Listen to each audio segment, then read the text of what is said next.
nous avons commencé par danser. Parce que Mosengo est mort à l'âge de 80 ans. Il était donc grand-père. Et ses petits-fils qui sont là, ses arrière-petits-fils qui sont là, culturellement, ils ne doivent pas porter le deuil. Moi qui suis âgé de quelques 77, 78 ans, c'est moi qui dois porter le deuil. J'ai demandé que nous puissions parler de Mosengo aujourd'hui pour que nous puissions anticiper. Nous, comme société civile du Sud Kivu, nous avons toujours eu l'originalité d'anticiper. Lorsque Laurent Désiré Kabila est mort, nous dirigeons la société civile et nous avons anticipé. Nous l'avons proclamé héros national à partir de Bukavu, alors que nous étions sous l'occupation des autres. Aujourd'hui, il figure parmi les héros nationaux. Pour ce qui est de Mosengo, je crois que ça ne sert à rien de dire que c'est un héros national. Si on le proclame héros national ici, à Bukavu, alors qu'on a déjà proclamé héros nationaux des gens moins valables que lui. Je pense à des personnes dont je ne vais pas citer les noms. On va dire, ce titre de héros national est devenu banal. N'est-ce pas? Un jour, on avait demandé à Voltaire, on l'avait traité de philosophe. Et Voltaire avait dit, je ne veux point de ces noms, parce qu'il y a trop de faquins qui les portent. Aujourd'hui, il y a des personnes qui peuvent dire, ne me proclamez pas héros national, parce qu'il y a trop de faquins qui portent ce titre-là. C'est Kasavubu, je crois que dans son discours du 4 novembre 1962, avait constaté que à cette époque-là, nous n'avions pas de drapeau, nous n'avions pas d'hymne national et nous n'avions pas d'ordre nationaux. Eh bien, aujourd'hui, il y a l'ordre de je ne sais pas qui, de je ne sais pas quoi.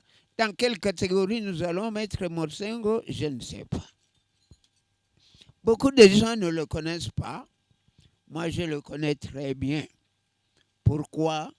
Parce que j'ai travaillé dans son diocèse. Quand vous cherchez, chaque fois que vous cherchez la biographie de Mosengo, vous allez constater que Mosengo appartient au diocèse d'Inongo. Moi, j'ai enseigné à Inongo, c'est là que j'ai commencé ma carrière d'enseignant, le 8 décembre 1967, et je suis revenu encore là entre 1971 et 1973. Donc, j'ai passé 3 ans à Inongo. Inongo, c'est le chef-lieu de la province de Mai-Ndombe. Quand on dit que Mosengo a fait son école, il a étudié au petit séminaire de Bokoro. Moi, je sais où ça se trouve. Le petit séminaire de Bokoro équivaut au petit séminaire de Mugere ici chez nous. Quand on dit que Mosengo a fait les humanités latines-maths, moi je sais que les humanités latines-maths existaient à la tenue interraciale à Baguira. Mais Mosengo, je ne l'avais jamais rencontré. Nous l'avons rencontré quand nous étions à la conférence nationale et qu'il nous fallait élire quelqu'un qui puisse diriger la conférence nationale.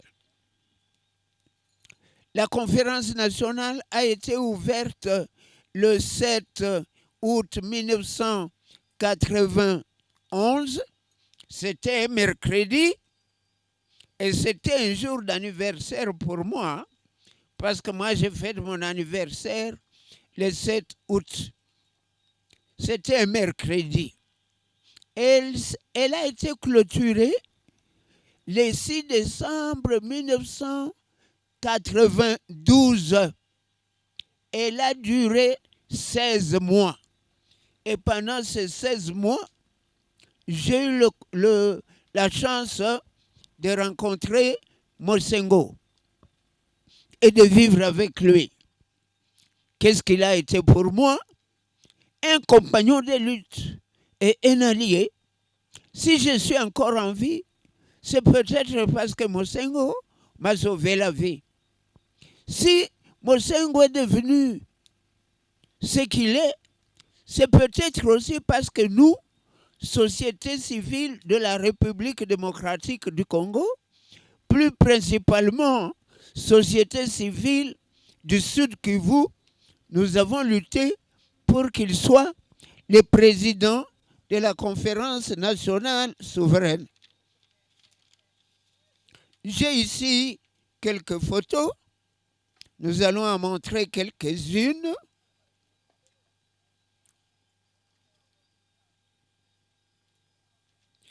On va vous montrer. Ici, vous avez affaire à Mosengo. Vous voyez très bien. Mosengo est là. Et il y a un jeune homme qui va lui serrer la main. Il est suivi de notre jeune homme.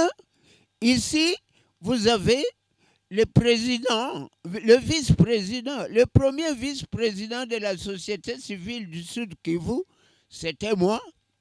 Et derrière moi, il y a le deuxième vice-président, le camarade Dunia Mutimanoa. Il est resté à Kinshasa et c'était pendant la période où la conférence nationale était bloquée. Et où nous nous trouvions à Kinshasa dans de très grandes difficultés. Ici, Mosengo est déjà président du bureau provisoire de la conférence nationale. Comment a-t-il été élu? Je vais vous dire comment ça s'est passé. Nous sommes arrivés à Kinshasa, je crois, un dimanche, 4 août 1991, et nous avons refusé. À ce moment-là, on voulait que Mobutu s'en aille. Et pour qu'il puisse partir, on avait organisé la conférence nationale. Vous qui ne connaissez pas l'histoire de l'Afrique, il faut savoir qu'il y a eu une période des indépendances. Après les indépendances, il y a eu une période de coups d'État. Après les coups d'État militaires, il y a eu une période de conférence nationale. Aujourd'hui, nous vivons la période des accords. Des accords qu'on ne respecte pas. Eh bien, quand nous sommes arrivés à la conférence nationale, nous devons vous dire que les gens qui devaient participer à cette conférence, il y avait des gens qu'on y avait instaurés par tricherie. Nous étions environ 2000 et il vous arrive de suivre l'installation d'un bureau, d'une chambre parlementaire.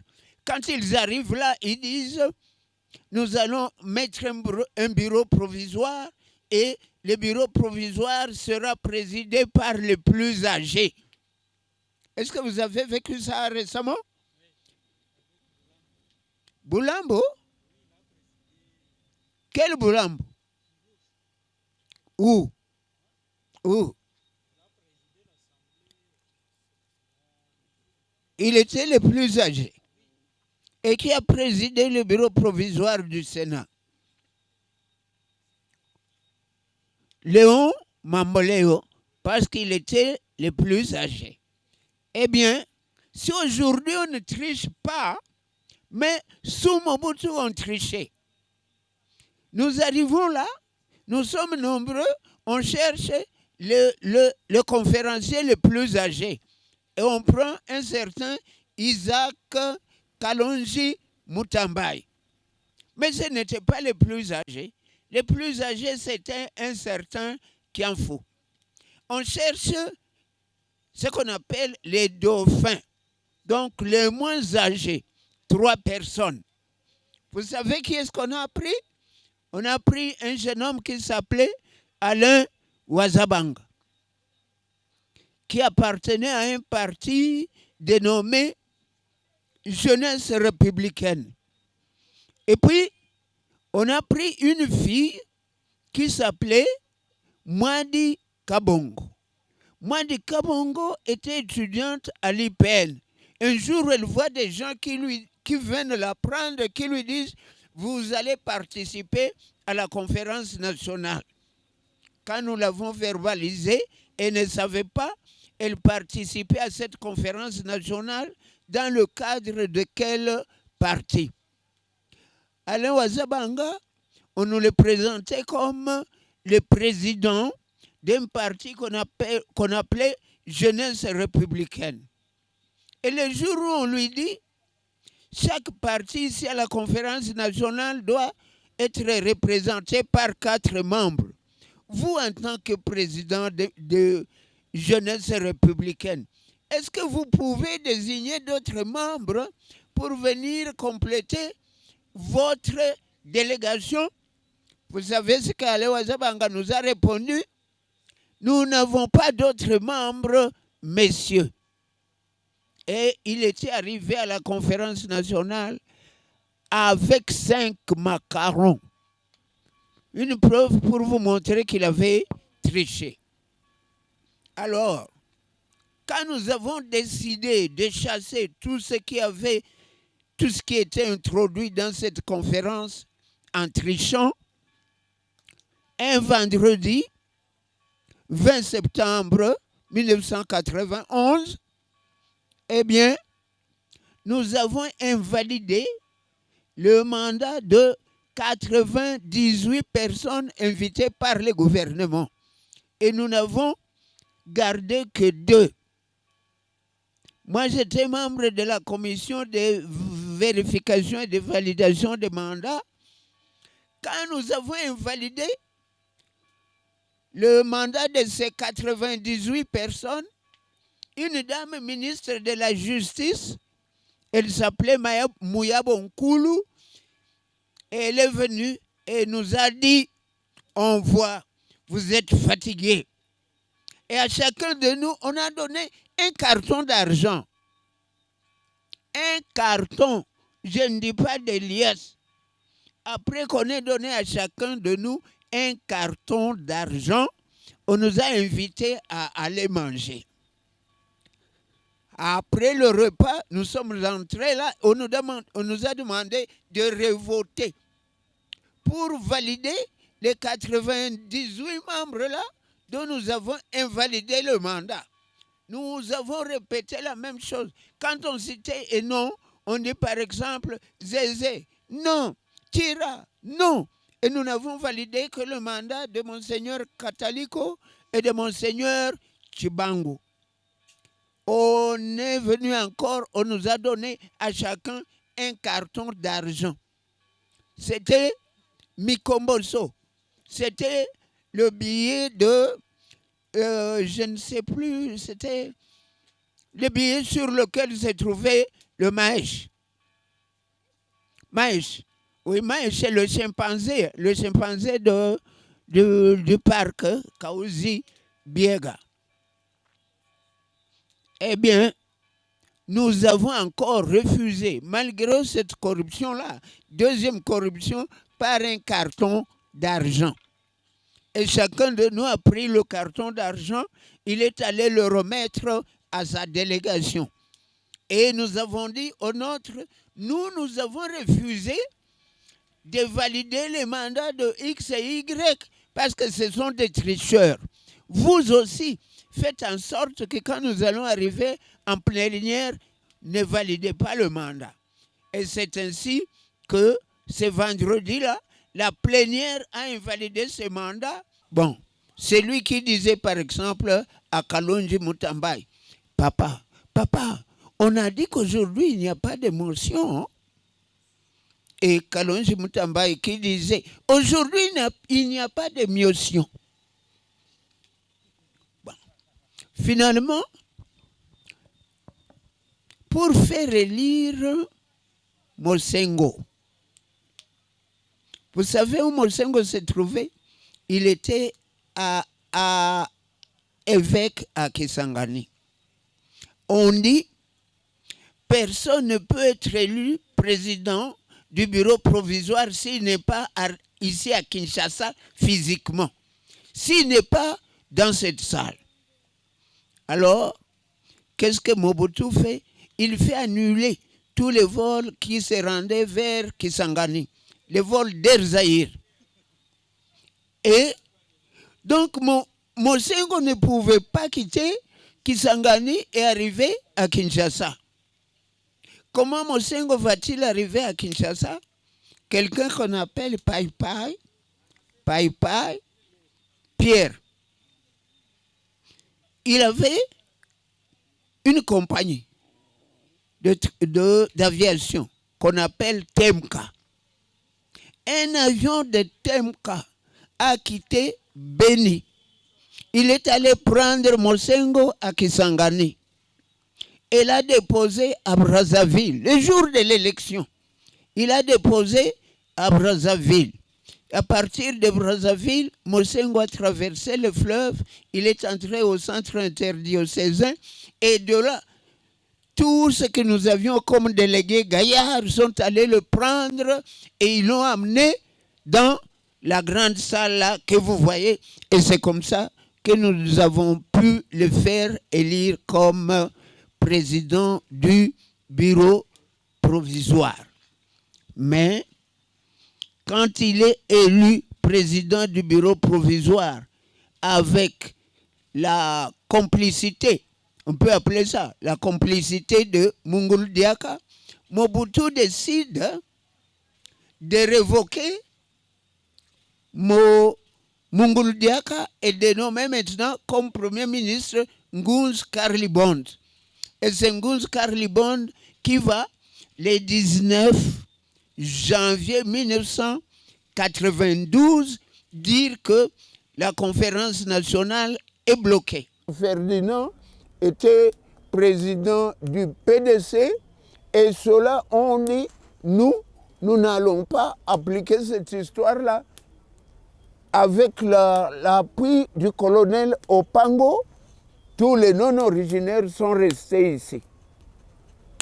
Et c'est pour ça que, quand vous regardez notre population, c'est l'unique population où nous avons encore beaucoup de gens qui ne sont pas originaires du Sud Kivu. Ils vivent avec nous le plus tranquillement possible. Alors, Nguns va maintenir la conférence nationale bloquée jusqu'au mois d'avril 1992. Et pendant que nous cherchons à la faire débloquer, tout le monde dit il faut que la conférence nationale continue. C'est ainsi que le 16 février 1992, il y aura ce qu'on appelle massacre de chrétiens. tous ceux qui vivaient à Kinshasa, quelle que soit leur religion, musulmans, protestants, kimbanguistes, catholiques, tout le monde s'est réuni. On a organisé une marche dimanche et ce dimanche-là, on a tué beaucoup de gens. C'est ce qu'on appelle le martyre de la démocratie. Et la conférence ne reprendra que le 6 avril 1992. Pendant qu'il dirige la conférence nationale, Mosengo aura quelques défis, notamment que faire pour que Ngunza ne soit plus Premier ministre. On conclut ce qu'on appelle compromis politique global. Et à partir du compromis politique global, on organise des élections. On organise des élections qui peuvent nous permettre d'élire au sein de la conférence nationale notre Premier ministre. Et c'est ainsi que le 15 août 1992, nous allons élire Étienne Tshisekedi comme Premier ministre. Son challenger, c'était Thomas Kanza. À la sortie des élections, les Kinois sortent à 4 heures du matin en pyjama, ils applaudissent. Pardon, si vous avez mes photos, il faut les ramener ici. Je figure parmi les rares gens qui ont gardé des photos. S'il vous plaît, s'il vous plaît. Je n'arrive même pas à comprendre comment ces photos existent, se trouvent entre vos mains. Bon, donc le 15 août, nous élisons Étienne Tshisekedi comme Premier ministre. J'ai des photos ici où vous verrez que nous sommes allés chez lui pour le convaincre qu'il devienne notre candidat. Et nous allons rater. Vous savez qui organisait les complots pour m'éliminer? 22 délégués de la société civile à la conférence nationale et tous originaires de Walungu. Parce que si moi j'étais nommé ministre, aucun ressortissant de Walungu ne pouvait plus l'être. Quand vous êtes en politique, votre ennemi politique, ce n'est pas quelqu'un de... Non, ce n'est pas quelqu'un de votre province, d'une province voisine. C'est quelqu'un de votre province, de votre territoire et de votre tribu, parce qu'il sait que si on vous nomme, les quotas est fini. Voilà. Cette photo a failli me coûter la vie. Je suis encore en vie parce que Mosengo avait organisé,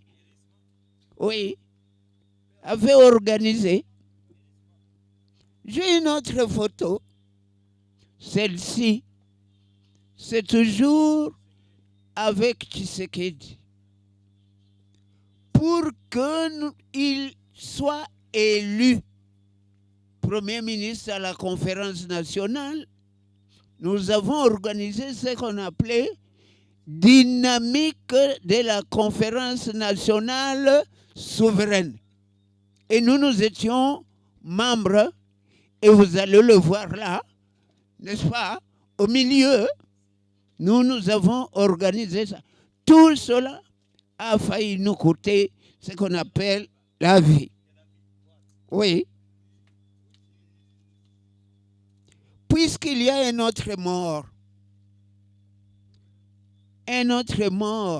moins âgé que Tshisekedi, que Mosengo, moins congolais, Voici sa photo. Moïse Kongolo a été étudiant à l'ISP de Bukavu en première année de licence en anglais. Je lui ai donné cours. Ici, nous sommes au dialogue intercongolais à Addis Abeba. Et Moïse Kongolo me dit, qu'est-ce que je peux vous donner parce que je suis le seul étudiant qui obtenait 13 sur 20 dans votre cours. Il est là. Et à côté de lui, vous avez... Qui est-ce? Non. Non. Non. Celui-ci est encore en vie. Célibataire à vie. Vous le connaissez? Non.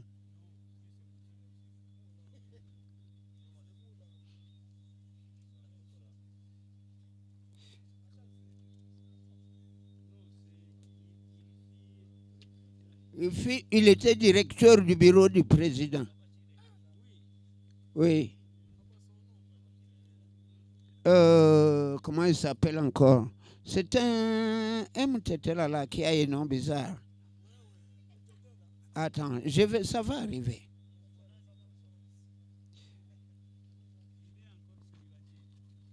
Oui. Quand nous sommes allés à la conférence nationale, c'est lui qui représentait les étudiants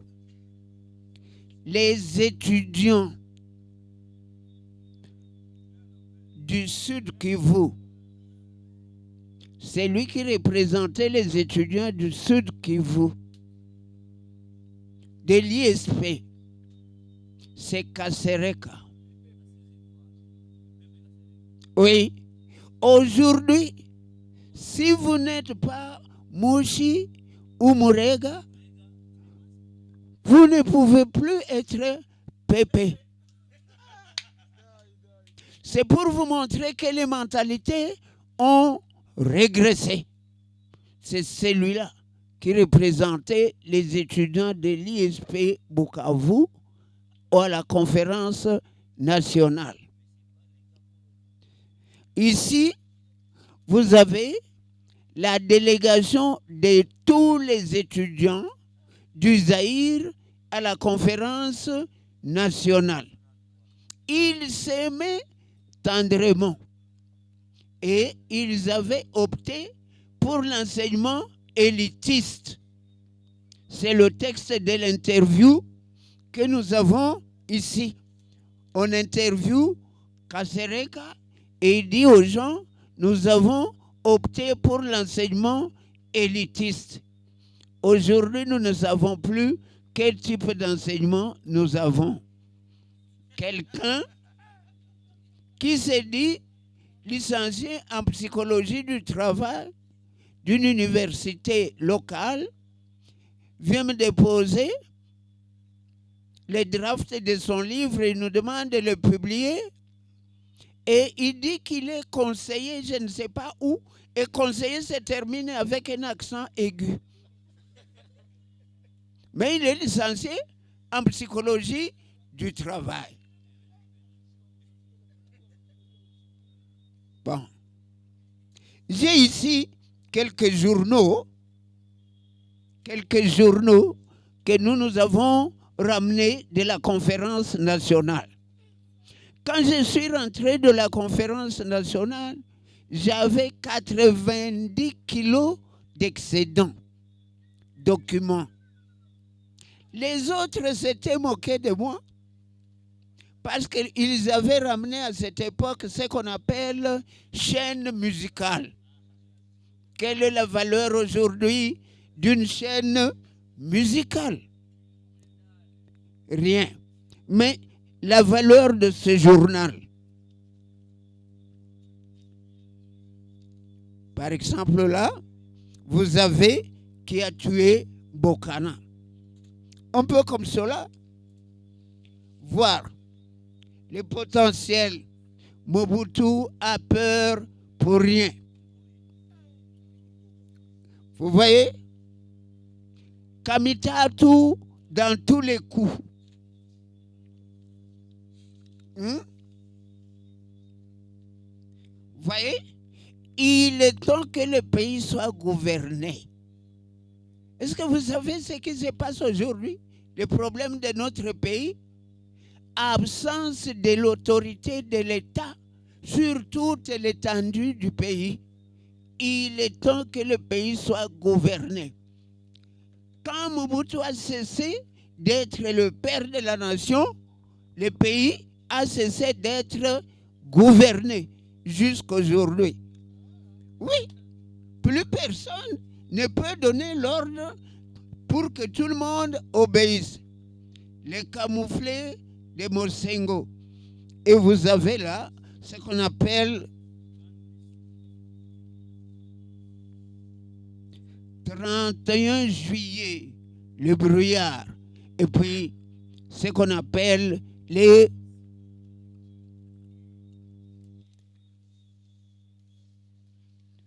voyez ce journal-là? Mobutu Tshisekedi. Bientôt, les divorces. Ça ne date pas d'aujourd'hui.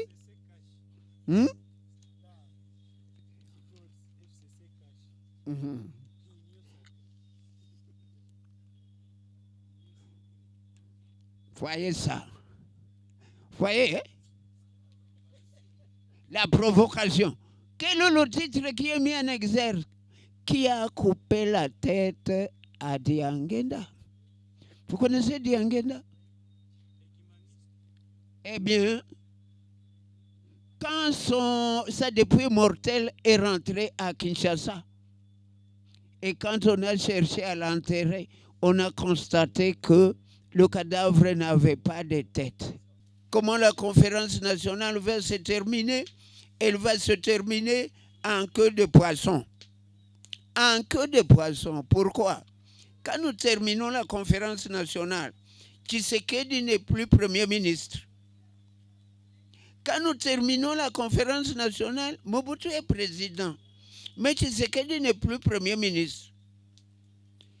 On crée à la place de l'Assemblée nationale, on crée un organe qu'on appelait HCR, Haut Conseil de la République. Et le président de ce Haut Conseil de la République, c'est Mosengo. Mosengo lui-même, il sera surconvenu parce que ceux qui n'étaient pas membres de ce conseil vont venir aussi pour en devenir membres. Jusqu'au moment où Mosengo lui-même sera chassé de Kinshasa, et on va lui dire, tu rentres à Kisangani, tu n'es bon que pour être archevêque. Nous sommes en 1995. En 1996, qu'est-ce qui va se passer? 16. Monsieur Kajabika, on peut vous donner un micro pour que vous me disiez qu'est-ce qui s'est passé en 1996.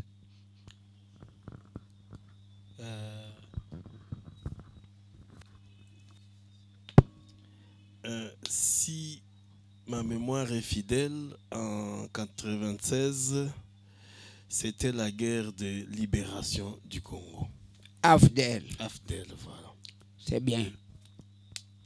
Quand est-ce que Bukavu est tombé? C'était en octobre 1996.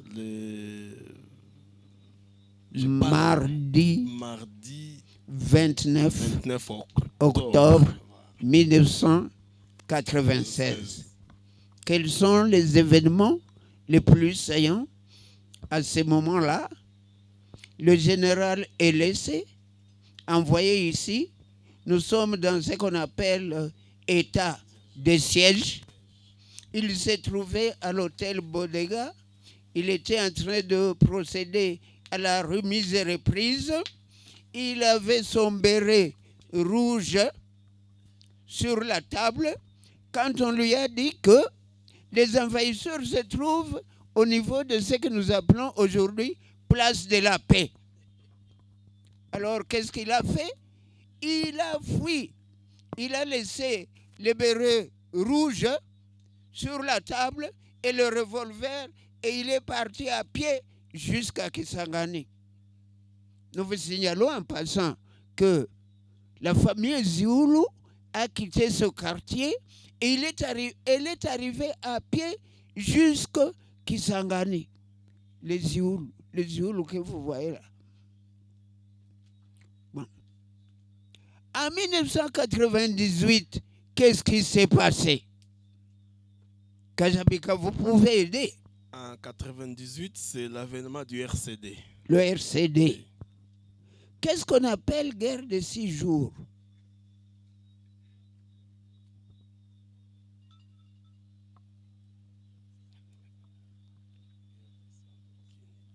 Aucune idée. Hein?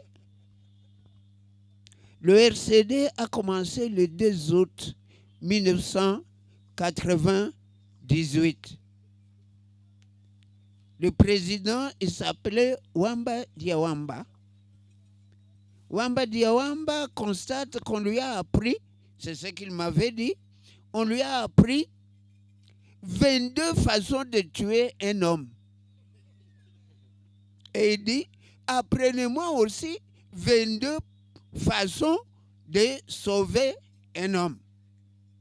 Quand il a fait cette demande-là, on l'a chassé. On l'a chassé de Goma et il est parti à Kisangani. Il a créé ce qu'on appelait RCD KML. Mais ses ennemis l'ont poursuivi jusqu'à Kisangani.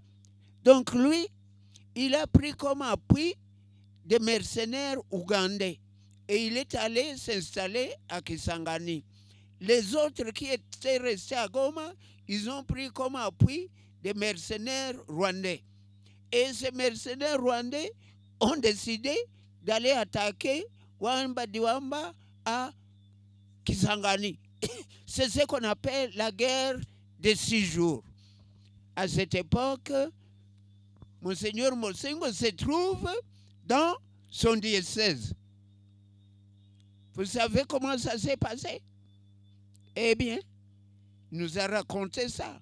Quand nous-mêmes nous étions déportés en 2000, quand nous étions déportés à Kisangani, le professeur Bapolisi, Maman Régine Mutijima et Frère Aloïs Mouzalia, il nous a raconté que quand on a commencé à beaucoup tirer d'obus, eh bien, cachés sous la table comme n'importe qui, ils ont commencé à se donner là ce qu'on appelle les derniers sacrements. Et c'est lui a commencé à donner le dernier sacrement aux autres religieux qui étaient là. Mais quand il s'est agi de lui, comme les bombes tombaient maintenant sur la maison en cascade, il a dit, formule abrégée. Abrégez la formule, je risque de mourir sans que vous m'ayez donné les saintes viatiques. Voilà, Mosengo, c'est quelqu'un qui a dirigé brillamment la conférence nationale, mais quand on est arrivé au bout de cette conférence, qui avait comme objectif la réconciliation des Zaïrois entre eux-mêmes, Mobutu n'était pas arrivé le jour de la clôture, le dimanche 6 décembre. Le rapporteur général, Kinkela, il a pleuré et Mosengo lui-même a failli pleurer. On a commencé à donner des médailles à tout le monde, y compris aux mauvais gens, comme à Ngunz, comme à Mobutu, et les gens trouvaient ça, que ce n'était pas bon. Même Mosengo lui-même, il va terminer sa carrière de président du Haut Conseil de la République très mal, parce que les Mobutistes vont le renvoyer à Kisangani, où va le rencontrer la guerre de 6 jours. Le pauvre Mosengo ne peut pas participer au dialogue intercongolais. Parce que s'il participe au dialogue intercongolais, il va prendre des positions très, très radical. C'est ainsi que ça sera plutôt le cardinal Etsu qui va participer. Lequel Etsu aussi sera tellement radical qu'il va demander aux Congolais qui étaient affiliés au RCD, comment vous, Congolais, vous pouvez pactiser avec un pays tellement petit qu'on ne peut même pas écrire son nom sur la carte. Pour écrire le nom du Rwanda, on met le nom au Kivu. Je ne sais pas si vous avez déjà regardé ça sur certaines cartes. Le pays est tellement petit.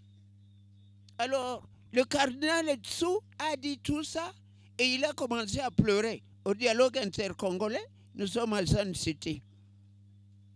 Il pleure et Kinkei Mulumba lui dit, tu verses des larmes de crocodile. Et Elias Mulungula et Maïmaï dit à Kinkei Mulumba, comment tu peux répondre si insolemment à un cardinal? Eh bien, il y avait 4 Maïmaï à Sun City. Ils ont décidé ce jour-là de tuer Mulumba Kinkei. Mulumba s'est enfui et il n'a plus continué les travaux. C'est pour vous dire que le cardinal qui est parti, il appartient à une génération de cardinaux qui ont lutté pour que les gouvernements nationaux et a fortiori des étrangers ne puissent pas étouffer les Congolais. Le premier cardinal que nous avons connu, il s'appelait Joseph Albert Malula. À un moment donné, il s'appuyait du côté de Mobutu.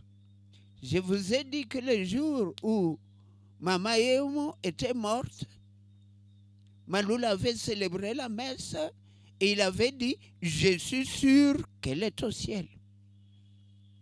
Mais après ça, il a constaté, après cela, Mobutu a créé le recours à l'authenticité. Et il a dit que le prénom n'allait plus exister. Malula s'est opposé, on l'a chassé du Zaïre. Il s'est réfugié au Vatican. Au retour, entre lui et Mobutu, le courant ne passait plus. C'est ainsi qu'un jour, on décide de l'empoisonner. Malula est assis à la droite de Mobutu, Mobutu au milieu, et Prosper Madrandele à gauche. L'assiette qu'on a mise pour Malula, elle est empoisonnée. Et quand on veut servir la nourriture, Malula change l'assiette. Son assiette, il la passe à Prosper Madrandele. Et il prend l'assiette de Madrandele en disant, le parti impair a une devise, servir et non se servir. Donc, je vous passe mon assiette et je prends la vôtre. Madrandele, qui était dans le secret, il demande à son chef, qu'est-ce qui va arriver?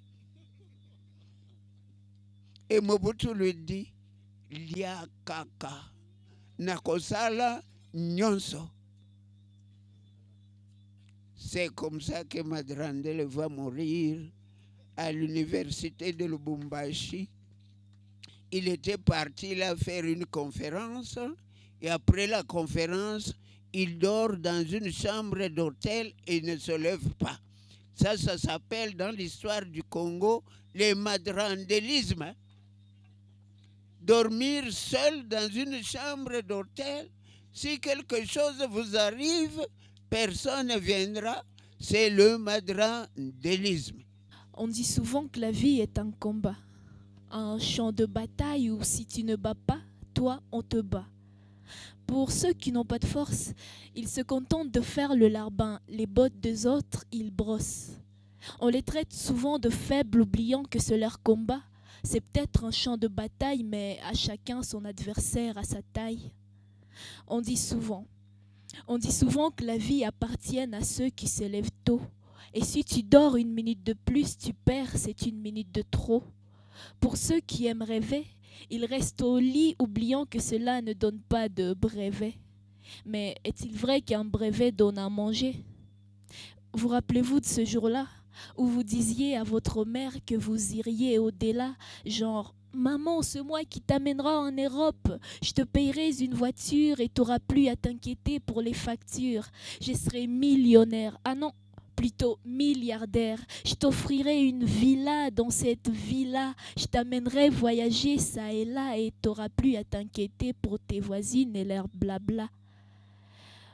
Vous rappelez-vous quand vous disiez à votre père que vous serez un expert, un grand scientifique qui ferait une grande découverte, un homme politique qui serait un homme véridique? Vous rappelez-vous quand vous lui disiez que vous changerez ce pays, que vous chasserez ceux qui l'ont trahi? Je ne vais pas vous demander où vous en êtes avec le rêve. C'est vrai, il n'y a pas de rêve interdit. Alors que vous rêviez d'être NASA ou de travailler à la NASA, ce n'est pas du tout inédit. Je suis sûre que vous pouvez possibiliser l'impossible, mais dans la mesure du possible. On dit souvent qu'aller à l'école, c'est préparer sa vie. Mais s'il y avait une école de chance, ça serait mieux à mon avis. Parce que chez nous, quand tu es licencié, c'est pour travailler comme chômeur. Mais quand tu es un peu chanceux, tu finis en tailleur.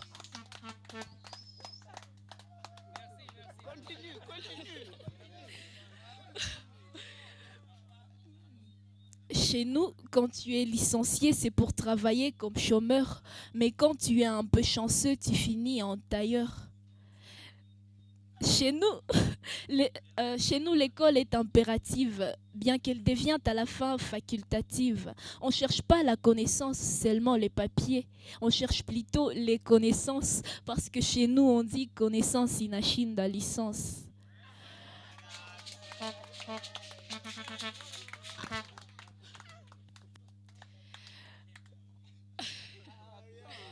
Je continue.